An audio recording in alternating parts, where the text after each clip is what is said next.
The world has entered the latter age of the Dharma. Society is crumbling, war has spread throughout the country, disease and famine have killed thousands, and demons walk the very earth itself. You are an Ashigaru, a foot soldier in the service of Lord Takeda Nobumitsu. Deceived by a powerful demon, your lord led his army into an ambush. All perished except for you. Against your wishes, your lord sacrificed his life to aid your escape from the battle. You have made a vow to track down the demon who betrayed your lord and end its life. Following rumors of an entrance to the demon's stronghold, you find yourself standing on a lonely road deep in some long-forgotten forests. You take what could possibly be your final breaths on this mortal plane, and prepare yourself to enter the Labyrinth of the Demon King.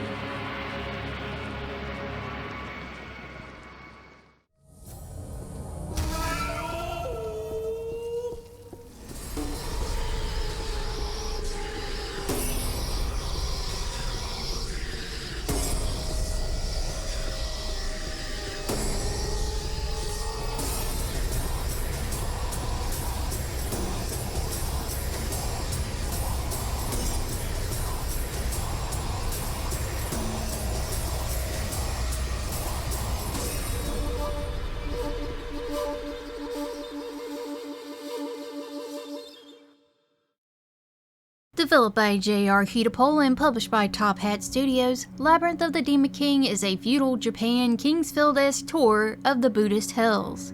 It's dark and gritty and full of environmental storytelling, and if you're a button masher, you're gonna have a hard time, because this game relies heavily on blocking and kicking. Luckily, it isn't hard to learn how to do that, as the combat is pretty slow paced, but nonetheless satisfying. Now, I fell down a research rabbit hole when looking into the themes of this game, and learned about Japanese legends, about the Sengoku period, about old disturbing traditions in No theater, and even a handful of the many yokai. All of that will be included in this video to help explain my theories about the story of this game, and where it may have gotten inspiration from. So join me on this journey through hell, and let's dive into Labyrinth of the Demon King. As the beginning said, you are an Ashigaru, a peasant soldier that's on a quest to avenge his wrongfully slain lord. To get to this devious demon's lair, our soldier has found himself in an empty land of mist. Not possessing hunger nor thirst, the only thing left to do is to move forward. It matters not that his armor is basic, nor that he only has half a sword. He will persist.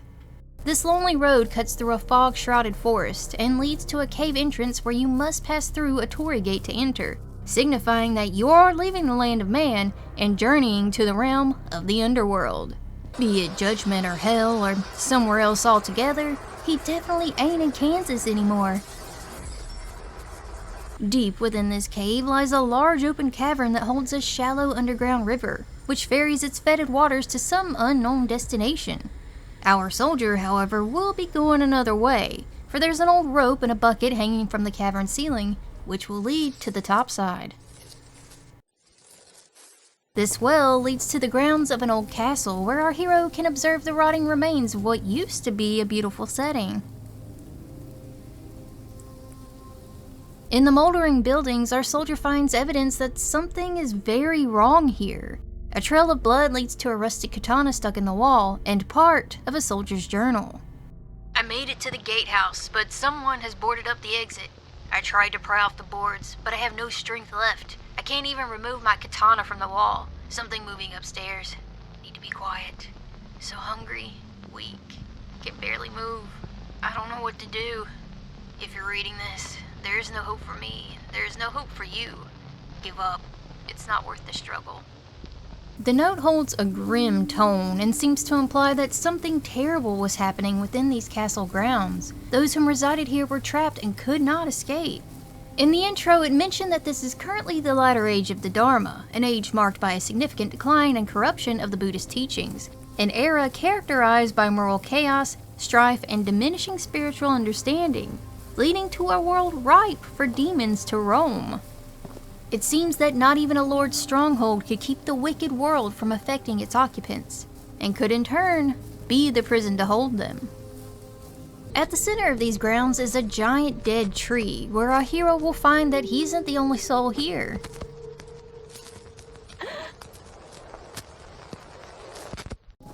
The maiden is surprised to see a human here, though she isn't surprised to learn that the Ishigaru is here to face the Demon King. He apparently isn't the first to do so. Many souls venture here, desperate to seek out revenge for their lords, their lovers, or simply their honor. But you are no samurai, to travel here to avenge your lord. What could he have possibly done to earn such loyalty? The soldier asks her for help, and she declines out of fear of punishment. However, she does relent and give a little bit. You won't be able to walk straight into the Demon King's lair, even with my help. To gain access to his room, there's something you first must do. In the castle, there are 4 towers. The Demon King resides in the last. Each of the towers has a warden and a keeper of that tower. Each warden carries a burden. She also mentions that there's a priest around the castle and asks the soldier to pray at the nearby shrine. It may save his life. This is the first of many shrines that can be found within the castle. It acts as both a safe spot and where you can dedicate offerings of incense to 2 Buddhist bodhisattvas to increase your stamina and health. I'll tell you right now, stamina. Stamina is the most important stat of the 2 by a very large margin. While there is a fair amount of healing items stashed around, you can still find yourself in a bad spot if you keep taking damage.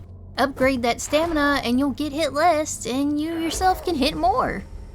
But now that I've explained the importance of stamina, I think it's time we move on to the actual castle itself and discover what lies within. The Tower of Repetition. Takatsu Jigoku. The Reviving Hell. A hell for those who have destroyed life in any form. The sinners here are full of rage and hatred. They seek each other out and tear each other apart using tooth and nail, pulling out eyes and ripping flesh until bone is exposed.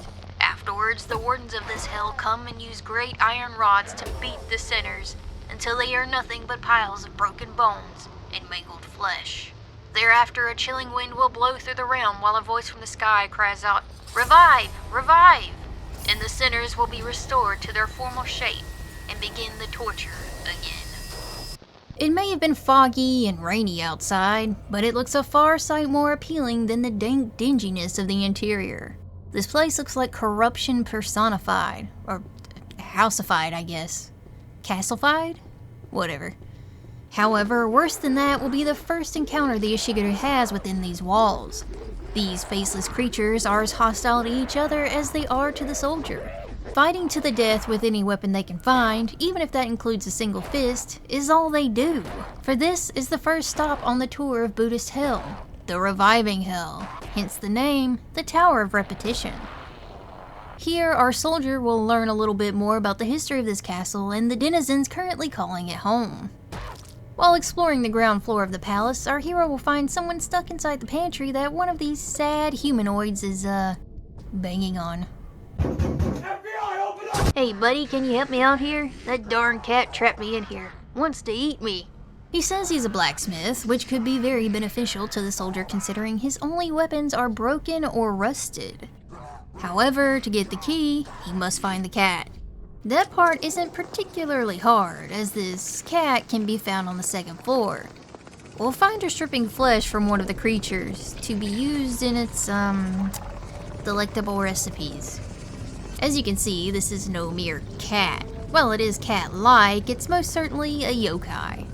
There are several cat demons in the yokai roster. However, with the appearance of twin tails, I believe this particular yokai is a Nekomata. Nekomata are said to be the most evil of the cat demons. Unlike the Bakaneko, whom are more of a prankster, the Nekomata are malicious and ancient beasts that have a hatred for humans. If they aren't using human corpses for food, they can use them as puppets to do their bidding. And they are known to start massive fires for funsies. You see, our hero almost befell the same fate as this poor wretch. This tale actually begins before that Misty Forest location. It begins when our hero awakens in a training room with this very cat hovering over him, knife in hand, ready to carve his meaty bits. Luckily, she realizes that he isn't as dead as first thought and instead leads us into a tutorial bit where we can learn the healing sake and stamina replenishing mushroom powder, as well as the basics of fighting. Or, if you feel like you don't need my advice, then just head out the door and back into the labyrinth. Huh. That's an odd statement to say at the very start of a game. And even though we have all of that tutorial history, neither of these two act like they've ever met each other. This leads me to believe that something funky is happening here, even more funky than they already appear to be. The cat does act as a merchant, selling various accoutrements that can help the Ishiguro along on his journey, but the thing he's currently interested in the most is the key to the pantry. When asked about it, the cat demon claims she trapped that little kappa to use him for ramen. She obviously isn't just gonna hand the key over and instead offers a deal. Forget the pantry and the soldier could have some kappa ramen and even some salt to sweeten the deal. The Ishiguro isn't gonna take that offer. A smith would be far more valuable in a place like this. But of course, being a mischievous cat demon, she offers a different deal. She wants him to steal the statue from the old Butsudan on the first floor. It sounds simple enough, however, as you all know, it never really is. A Butsudan is an altar for paying respects to the Buddha. As the center of a household spiritual faith, these objects are greatly respected. However, if you don't respect the Butsudan, there are consequences, and those consequences come in the form of the Noribatoke. This creature appears in the form of a great black rotting corpse with dangling eyeballs, and will seek to punish those whom defiled the Butsudan. Stealing the statue definitely counts as defiling, and it would indeed summon forth the pursuing fiend. As the scroll says, it will persist, and neither blade nor bow will fell it. The only way to deal with this impeding demon is to fix your wrongdoing and return the statue. But our hero can't do that right now. He needs that key, and to get that key, the cat needs the statue. Thus, he will be hounded by this demon for the foreseeable future. Just one more thing to make his journey all the more grueling and perilous. At least the cat is true to her word. She does indeed give our hero the key. Once freed from the pantry, we can see that there indeed was a kappa in there all along. These turtle-like creatures are mainly found around fresh water spots and usually enjoy luring humans into the water to drown them before devouring them. Although they tend to be more mischievous than malicious and have a weakness for cucumbers. The kappa inside is friendly enough and offers to strengthen the soldier's weapons and armor once he gets to a forge. Not for free, of course. I'll only do it if you bring me some shirikadama. You know, the small balls found in a human's... Well, that's a kappa for you. Oh yeah, by the way, that cat that captured him in this pantry is his wife. Wonders never cease to amaze or disturb. Now that the kappa is freed, the soldier can focus on his next task, which is finding the 4 gems needed to open the gate in order to proceed forward towards the Demon King's lair. The memorial tablet near the 4 Heavenly King pillars in the basement holds clues to how our soldier can find these gems, along with some history of the castle. The memorial is dedicated to a princess whom offered her life and was buried under the central pillar to ensure the castle would never fall. This practice was a real thing, and it was known as Hitobashira, aka human pillars. This was a cultural practice of burying someone alive under or near large-scale buildings as a prayer to Shinto gods. It was believed that this would protect the building from being destroyed by natural disasters such as floods or by enemy attacks. A well-known legend going by the name of Oshizo Hitobashira tells a tale of a half-blind poor woman being selected as the Hitobashira for Maruoka Castle, one of Japan's oldest surviving castles. She agreed to become one on the condition that one of her children be made a samurai. She was buried under the central pillar of the castle keep, and soon after that, the construction was completed. However, the one in charge of constructing the castle moved to another province before being able to fulfill his promise to Oshizu. Her spirit felt resentful and made the moat overflow with rain during spring every year. Well, this is the most well-known version. There are other versions which have the sacrifice being a young maiden or princess. However, none of them were offered the honor of having the 4 heavenly kings guard their body like this one in the castle. Each one of these guardians represent a cardinal direction, indicating where each colored gem can be found. Northwest, south, and east. Black, white, red, and blue. While exploring the castle on his search for these elusive gems, the Ishiguro stumbles across a few scrolls and journals that tells pieces of the tale of this castle, before it fell to ruin. The captain's log is particularly telling. It's been nearly a year since Clan Takeda fell. Their castle and land is standing empty, free for us to take. Yet we're still stationed here. Why?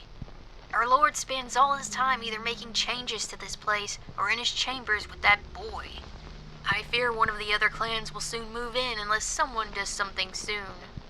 The Takeda clan fell in the year of 1582 during the Battle of Tenmakuzen, where the leader Takeda Katsuyori was defeated by the forces of Oda Nobunaga. Takeda Nobumitsu died in 1248, over 300 years prior to the fall of the Takeda clan. How is it possible for that vast amount of time to have passed while our Ishiguro has been on the hunt for the demon that slayed his master? Maybe this place is playing tricks on him. Maybe time flows different in the spiritual realm. Or maybe, just maybe, what we've been told wasn't the whole truth. Once all these gems have been acquired, the soldier can surprisingly find a place of respite. He only has to climb down this foreboding hole. Down here exists a little pocket of peace. The cat and Kappa are here, running the tea house and forge. Here you can buy goods and upgrade weapons and armor with money in Sharikadama. Our hero can even take a moment to have some tea and look out at the rainy scenery without fear of being attacked. It's a great place to just catch your breath and relax for a moment. You also find the maiden and the monk here after you've saved them, of course, which requires the Ishiguro to venture into the Tower of Crushing Assembly and the Tower of Lamentations. The Tower of Lamentations, Kyoken Jigoku, the Screaming Hell. Some in this hell find themselves afflicted with the 404 diseases and are devoured by worms who burrow into them, eating their flesh, skin, and marrow. Others are forced to walk through fire 1,200 feet deep until they are consumed head to foot. And some are roasted in pans, beaten with hot iron rods before the wardens pry open their mouths with iron tongs to pour in molten copper and burn their insides. Murderers, thieves, drunkards, adulterers, those who sold sake diluted with water, and those who have forced women to drink sake before violating them awaken here. This tower features the bathhouses of the castle. A place that should be for relaxation and cleanliness has now turned into a gross gunk-filled haven for yokai that just love to devour filth. Along with more powerful humanoids, the otter-like Furi and filth-licking Economy can be found here. The Furi are easy to deal with on their own, however they can become a real problem when in a group of attackers, as they can only be defeated when their heads are crushed by a blunt weapon. On the other hand, the Economy like to fling filth at you from a distance, or lash at you with their obscenely long tongues that they use to feed on bathroom grime. These are the pests that will attempt to hinder the Ishiguro as he navigates the filthy pools, searching for a way to find the guardian of the tower.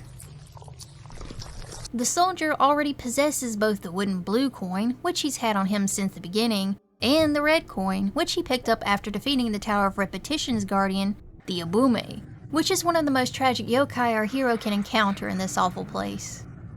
When a woman dies just before, during, or shortly after childbirth, anxiety for her child may prevent her spirit from passing on, which manifests as a ghost known as an Abume. They can appear in many forms, but all seem to only want to care for their children, whether they're in the land of the living or not. This one in particular isn't holding an infant though. She's holding the Buddha statue that the soldier had previously pilfered from the Butsudan. It seems that suspicious Neko only wanted him to take the statue so he would be cursed by the Nuripatoke's unrelenting chase. A funny joke to the cat, I'm sure. Unfortunately, once this Abume is defeated, the rats snatch it up before the Ishiguro has a chance to get his hands on it. However, as I said before, he does at least get the red burden. The guardian of this tower is called a Nupepo. I noticed a horrifying odor coming from behind this door. I believe it houses a Nupepo, a disgusting blob of flesh that wanders the grounds of old temples and feeds on the fat of the dead using a large needle. They're usually harmless if encountered. If you do decide to do battle with one, you'll find any blunt weapons to simply bounce off its fat body. To harm the creature, you'll need a sharp blade or a pointy stick. Despite its disgusting odor, it's said if you eat its flesh, you'll be granted eternal youth. Interesting, but there's no need for that gift in this realm, so I shall leave it be. It will summon forth these stinging insects and extrude a putrid cloud of stank from time to time during this battle against this rank demon. However, with supreme levels of cheese, the Ishigaru can cut through the fat and end the Nopeppo, which explodes in the most dramatic fashion and leaves behind the yellow burden. One more thing to note about this area is the bundle of clothing the soldier can find here. This bundle includes a formal set of clothing. When inspecting these pieces, the soldier comments on how he thinks he's worn them before and owned a similar set. This is another clue to dismantle the idea that our hero is only an Ishigaru. Ishigaru were peasant soldiers. They would not have worn nor owned any formal attire. It seems our boy might be more than we've been led to believe. In any case, he saved the maiden during his ordeal in the Tower of Lament, and she offers to clean those mud-caked weapons he found. She also offers a little bit more information about herself. She and all the other women from her village were stolen away by the Demon King. We were kept as his servants until he started to hunger. Then he would pick one and she would be eaten alive by him and his guests. When it was my turn, he started by peeling a long piece of flesh from my back. But my flesh tastes different from other girls. He could not finish it. So he decided to keep me as a servant instead. I've been stuck here an eternity, cleaning and cooking and other things. What a sad tale. To be stuck here for an eternity has gotta be some kind of nightmare. But I gotta ask, what have you been cleaning? Or cooking for that matter?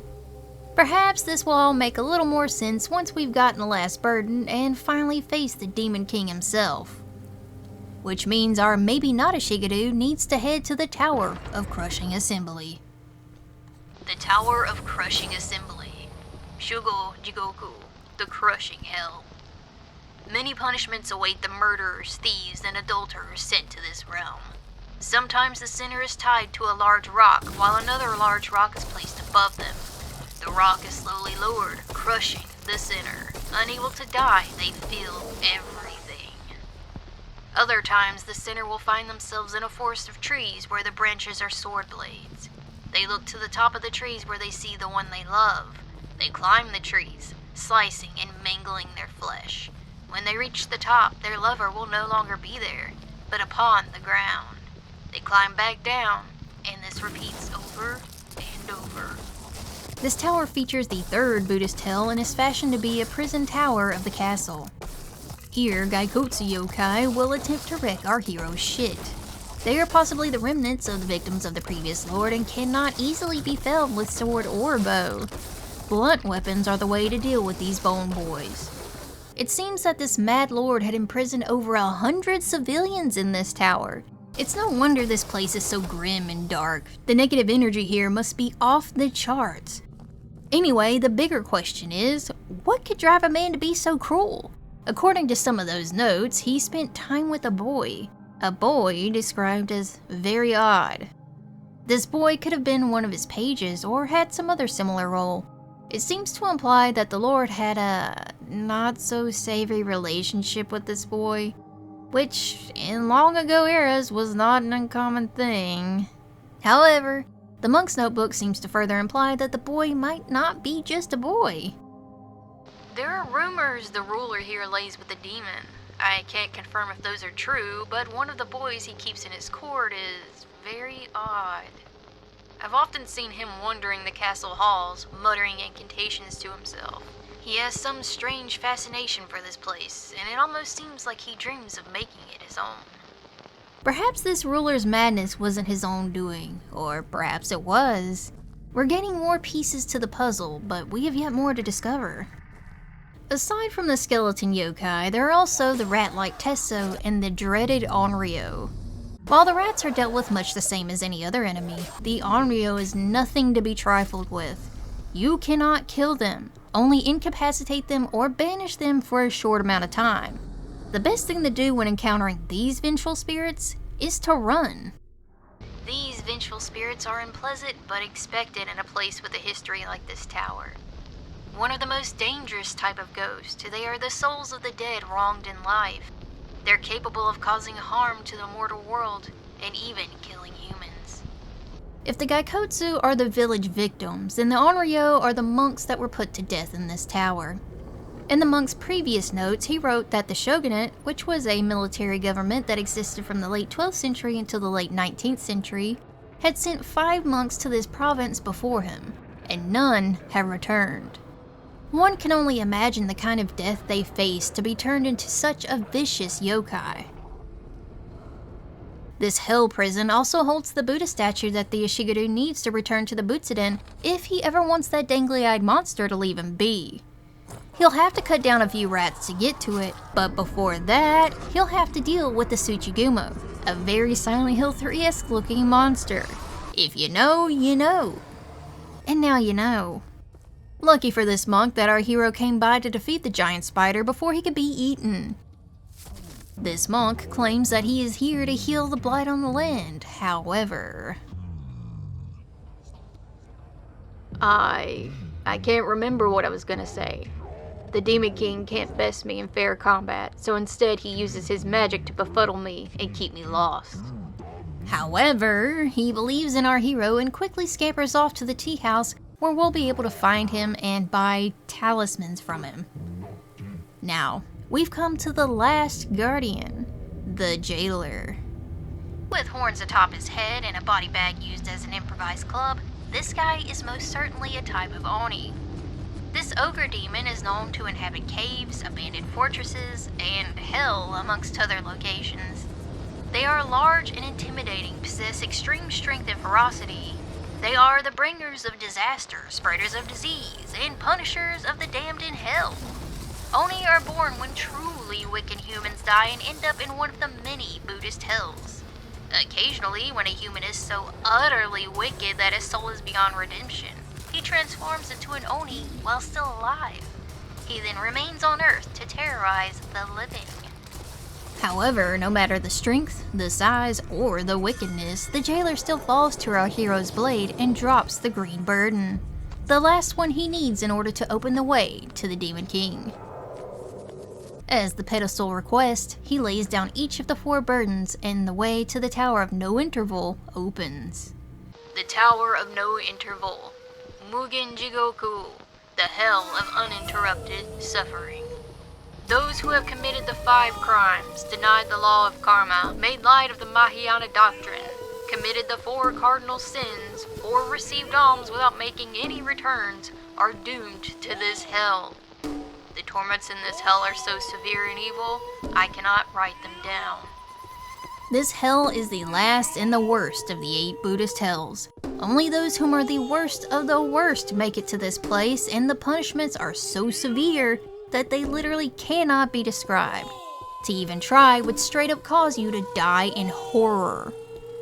It's said it takes 2,000 years of falling at terminal velocity for a soul to descend all the way into this hell. So it is very apt that our hero must ascend a flight of stairs that has to be one of the longest continuous runs I've experienced in a video game. As you climb, you'll be treated to the most epic running soundtrack I have ever experienced. It really does feel like you're ascending into hell.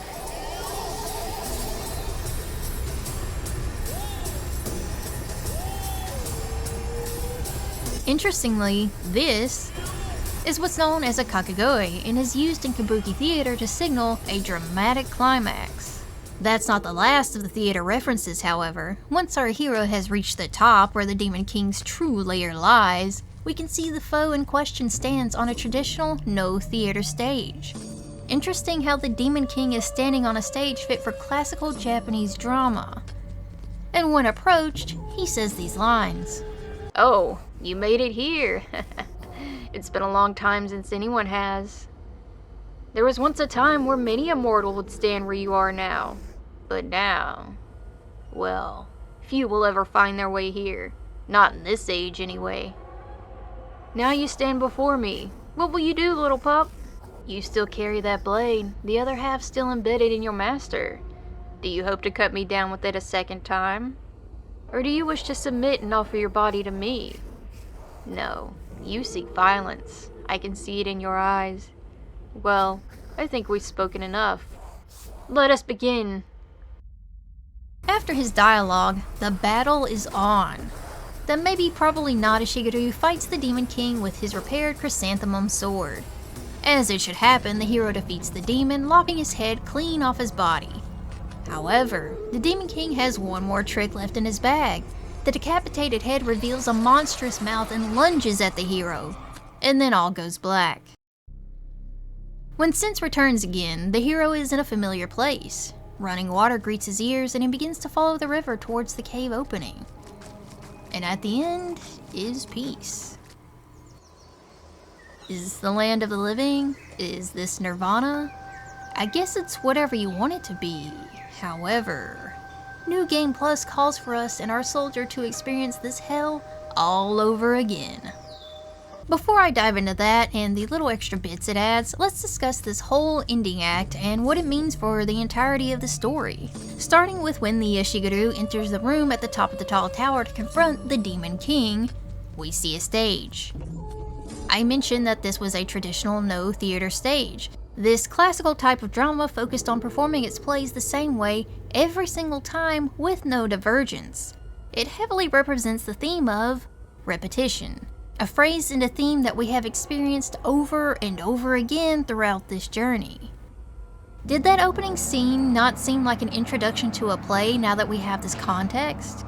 Our Ishiguro is the underdog hero come to slay the big bad demon. It's the classic tale of heroes and monsters. Further supporting this notion is the hero's armor description. The soldier says he recognizes this armor from the wood block prints of his favorite hero. There's a pretty famous myth about a demon lord called Shutendoji, which has been printed on wood blocks by various artists. It tells a tale of a powerful demon king that made Mount Oe his home.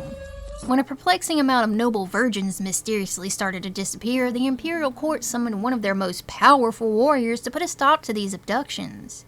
The hero set out with 4 loyal allies to confront and deal with this demon threat. Disguised as monks amicable to demons, they made the difficult journey up the mountain. On their journey up the mountain, gods disguised as old men gifted the hero some magical sake and an unbreakable helmet. They also met a maiden who had been kidnapped by the Oni. After informing her of their plans, she gave the group tips on how to reach the palace of Shutendoji. After being captured by a band of Oni, they were face to face with the Demon King. After convincing him that they were friendly by partaking of his offer of sake and human flesh, the hero offered his own gift, the magical sake. It caused all the demons to pass out, allowing the group to shed their disguises and pounce on the Demon King. The hero severed Shutendoji's head from his body, and in one last act of malice, the demon's head lunged for the hero. The only thing that saved him was the unbreakable helmet. Has this all been a bizarre take on a play presented through a hellish lens? I'm quite sure our hero is in hell, the hell of repetition to be more precise. Our hero can't die, or rather can't stay dead. Just to set about this hell, when one does die, the wind blows and the soul is revived only to experience the pain of death over and over and over again until all of their negative karma has been exhausted. But why is he made to go through this pantomime of a play? And just who are the Demon King and the hero of this particular iteration? Well, let's look at the evidence. Let's first assume that this Demon King and the Lord of this castle are one and the same. Makes sense because the Lord, according to the documentation we can find strewn about, hints at just how disturbed and evil this Lord of this castle was. He captured over 100 civilians and put them to death. He killed the monks that came here to investigate, and his own people suffered as he descended into madness. As mentioned in the Oni lore, those whom are particularly vile are transformed into Oni after death and can potentially reside in hell to mete out punishments to those whom weren't quite as bad as them. But who was this lord before he was the Demon King? Well, aside from those heinous actions, we know that he was focused on making modifications to his castle, lived during the period of time when the Takeda clan had taken their last stand, and spent a lot of time with a young boy. His castle also features 4 towers, with the main one being ridiculously tall. There is one person who comes to mind when all of these descriptors are put together: Oda Nobunaga. Perhaps it's a bit cliche, he is a popular evil figure, however it makes sense. He may have given himself the title of Demon King in a mocking response to Takeda Shingen, whom had styled himself as the protector of Buddhism in Japan, but that doesn't mean he didn't earn the title. He was absolutely ruthless to his enemies, which included the Tendai sect of warrior Buddhist monks at Inryakuji Monastery on Mount Hiei.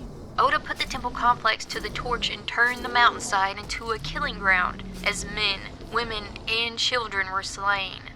Between 3,000 and 4,000 priests were killed, and it's said that as many as 20,000 souls were slain during the week-long bloody massacre. He was also the one who destroyed the Takeda clan in the Battle of Timokuzen in 1582 as they took one last stand to resist Oda's forces. On a less bloody note, Oda Nobunaga often built and modified castles that incorporated innovative designs that went against the grain of tradition. Izuchi Castle is a prominent castle that Oda Nobunaga built in the eastern shore of Lake Biwa. This castle featured a 7-story main keep, which was far taller than the typical 3-story keeps of that time. Conversely, Himeji Castle featured 4 connected towers. While not one of Nobunaga's projects, it was given to one of his most distinguished generals. He also had a retainer by the name of Mori Ranmaru, whom was described as an exceptionally beautiful male retainer who became Nobunaga's close personal aide. Their retainer-lord relationship was common in feudal Japan and involved intense loyalty, admiration, and affection. The erotic aspect was added in later literature, however, despite whether their relationship included that or not, Mori Ranmaru was most definitely loyal, as he and his brothers chose to commit seppuku after his lord did the same during the Hanashi incident when one of Nobunaga's generals turned traitor and attacked him when he was most vulnerable. Now, I'm not besmirching Ranmaru by calling him an odd demon boy like this particular tale is calling the boy that the Demon King had contact with, only that he may be what the boy was based on, same as Oda Nobunaga and any other real historical figure I name.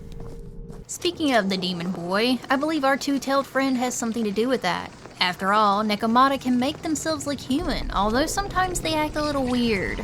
Maybe she did it as a trick. After all, she seems to get amusement out of being cruel. Or maybe she did it because she was attempting to make the castle her own. I mean, she does have her own tea house now.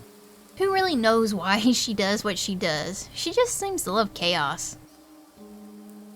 One more thing to add to the tally here is the presence of the Jesuit chapel in the basement of the castle. These were not common within Japan back in the Warring States era. However, Nobunaga did allow the Jesuits to build churches, even going so far as to allow them to build one in Izuchi. So now I've shown evidence of why this Demon King could be Oda Nobunaga, or at least heavily based on him. But I've yet to talk about our hero, our main character in this story. Well, I have an answer for that too. Our hero has gone through this hell play as an Ashigaru, a peasant soldier. However, there have been clues to say that perhaps this isn't the full truth. I mentioned the formal clothing already, but what I haven't touched on are some of the biggest giveaways as to whom our hero may be. Once he gets his sword repaired, it's called the Chrysanthemum blade. It may have another suffix depending on which blade you use to create it, but it will always be called Chrysanthemum. The chrysanthemum is the official symbol of Japan's imperial family. Not just anyone can possess this symbol. And then there are the lines said by the Demon King. "You still carry that blade, the other half still embedded in your master. Do you hope to cut me down with it a second time?" To me, that sounds like he's saying he's our hero's master.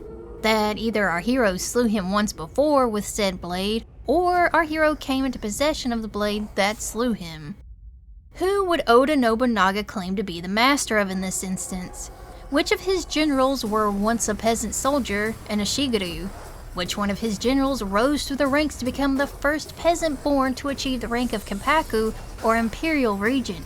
And Daiju Daijin, or Chancellor of the Realm, the highest official position and title in the Imperial Court.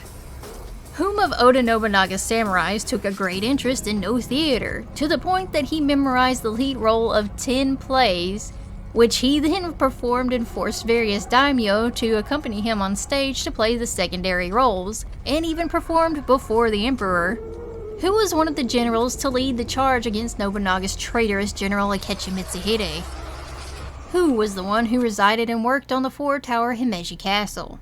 That's right, Toyotomi Hideyoshi, also known as Hashiba Hideyoshi. I believe that Toyotomi Hideyoshi is mainly whom our main character is based off of. While I don't believe Hideyoshi was ever given a chrysanthemum seal, I believe the main character having a chrysanthemum blade shows a connection to the emperor, or having a very high status, which Hideyoshi most certainly achieved. Oda Nobunaga being his master also makes sense. He was an Ishigaru whom then became Nobunaga's sandal bearer, and then one of his most trusted generals. The only thing that doesn't quite fit is being accused of trying to cut down his own master. However, this could be in reference to how he was given the name Hashiba Hideyoshi, which included characters from each of Oda's 4 right-hand men, which included Akechi Mitsuhide, the traitor before he was a traitor. In reality, it could be any number of things that I just haven't thought of yet. It might even be a nothing burger. So there, I've identified the Demon King, the main character, the castle, which I believe is a mashup of the Azuchi and Himeji castles, hence the 4 towers and one really tall one, and I've also made references as to why the maiden and the monk are there. But there are a few more tidbits, both from the first run and the New Game Plus run. There's this line that the Demon King says, "Oh, you made it here. It's been a long time since anyone has. There was once a time where many a mortal would stand where you are now. But now, well, few will ever find their way here. Not in this age, anyway." I believe this is him referring to the text from the beginning. This is the latter age of the Dharma, which would also be called the Third Age. To reiterate, this age would be described as one full of strife, chaos, and the inability to practice Buddhism or spirituality in the way that it should be done, thus leading to very few people being able to attain enlightenment, otherwise known as a very dark and not so fun time for most people, which seems to be saying that not many would be able to exhaust all of their negative karma in this age, which is possible that our hero may have achieved, allowing him to escape the Hell Realm and be reborn into a far more peaceful realm. After all, the pedestal in which you place the burdens gathered from the tower bosses tells you to shed your burdens, and enlightenment shall follow. This reinforces my theory that this all takes place during the Sengoku era, as not only was that when Nobunaga and Hideyoshi were alive and active, but also I would imagine that the people living through that chaotic time period would believe that they were experiencing the latter age of the Dharma. However, in the New Game Plus playthrough, the maiden recognizes that the Demon King is still here, and the Demon King himself has a few new lines. "Ah, you've finally returned. It feels like I've been waiting an age to continue our little dance. But you look so surprised to see me. Why would that be? Ha ha ha ha ha. Well, I think it's time to resume the show. Let us continue. Ha ha ha ha ha ha." Our poor Shigeru could have been out of this hell, but we just kept pulling him back in, like a nightmare within a nightmare. Maybe we'll actually allow him to be reborn. One day. Moving on to the other New Game Plus material, there really isn't a lot to mention about it, as it doesn't add a whole lot lore-wise. At least not that I've been able to see, but there is something that is notable and should be mentioned. So you get a new boss battle. After you've acquired all the statues for the 4 Heavenly King's pillars surrounding the Princess Pillar in the basement, you'll now have access to the Nurayana, the very first demon we ever saw in this Hell Crusade. So, the Nurayana are vampiric sea serpents who haunt shores and rivers looking for humans to eat. There are 2 variations, one with arms, one without. However, both possess a snake body and a woman's head. It is a pain to fight as it screams and calls for these centipede stingy bugs and makes rocks fall on your head and claws at you and ugh. Now, once you've defeated the snake-like yokai, you're now able to enter the gated-off room that features 4 faceless statues of the Heavenly Kings surrounding a sarcophagus that holds a skeleton wearing Heavenly King armor and holds a 4-barreled shotgun. This is most definitely referencing something that I don't know about. If you do, let me know, because I'm really curious. Is it like an Easter egg like this guy, who's obviously from the Yakuza games, or is it referencing something actually historical? Bringing up Maoraoka Castle once more, there is one little extra bit of legend of Oshizu that possibly has to do with this Noreana. It's said that a blind snake inhabits a well that remains within the castle grounds and is believed to be the ghost or spirit of Oshizu. Water from the well is said to be undrinkable, possibly due to the bitterness of the woman's spirit. I would also like to point out that Maoraoka Castle is also called Mist Castle. And I think that's gonna wrap this story up. We've just bore witness to a trip through Buddhist hell that included real-world history and lore. I think all of our brains are a little bit more wrinkled after this journey. I absolutely love this game. I love the themes, the gameplay, the story, and the atmosphere. I even loved the absolute rabbit hole I went down when doing research for my theories and trying to figure out just what story this game was telling me. Now, it's wholly possible I got something wrong in this video. My historical accuracy is questionable at best. I learned all of this just within a few weeks, so it's possible I misquoted something, or perhaps the various sources I used could be misleading. Please feel free to correct me in the comments. There's also the fact that these are just my theories. I haven't watched any other videos or read any other theories about this game, so I don't know if what I've said here has already been said, or if it's so completely out of pocket that no one would say it. Having said that, do you agree with my theories? Do you have any of your own? Let me know. I always enjoy reading what you all come up with. Anyway, thank you for watching. If you made it this far, you are the GOAT. I would really appreciate if you would like, subscribe, and or hype this video to help me out in the ever-elusive algorithm, if you think my video deserves that. I want to give a special thanks to all of my morning through midnight goats, both on Patreon and YouTube memberships. In Water Ending, Pearl9907, Isha, Michael Hamilton, and Mascabre.